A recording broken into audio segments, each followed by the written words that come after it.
तर कसे आहात सगळे? मस्त ना?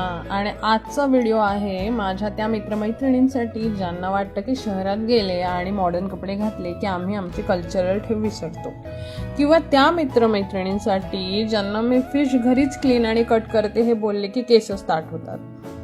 तर आज घरी कुप्पा म्हणजे ट्यूना आहे आणि हलवा म्हणजे बॅक पॉम्फ्रेट आहे आणि तेच मी कटिंग करत आहे. कुप्पा खायचा नाही किंवा तो गरम असतो, त्याला वास येतो असं गावाकडे खूप लोक म्हणतात, म्हणून आणत नाही. पण मला कुप्पा खूप आवडतो, कारण फॅक्ट जाणून घेतल्याशिवाय मी कुठलीच गोष्ट अप्लाय करत नाही.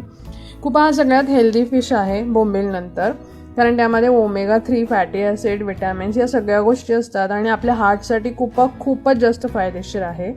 आणि मेन फॅक्ट बघायचा गेला तर जगामध्ये प्रॉन्स नंतर सगळ्यात जास्त निर्यात कुठली होत असेल तर ती कुप्पा ह्या फिशची होते.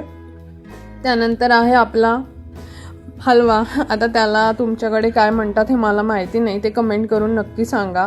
पण आमच्याकडे हलवा म्हणतात किंवा ब्लॅक पॉम्फ्रेट असंही म्हणतात. आणि तो मेन फेमस आहे विटॅमिन डी. आपल्या जर शरीरामध्ये विटॅमिन डी किंवा B12ची कमतरता असेल तर हा सगळ्यात चांगला सोर्स आहे, ज्याच्यामध्ये फॉस्फरस आणि सेलेनियम पण आहे. लो मर्क्युरी असल्यामुळे हा फिश सगळ्यात जास्त हेल्दी असतो, कारण मर्क्युरीमुळे आपल्याला ब्रेन रिलेटेड आजार होऊ शकतात. सो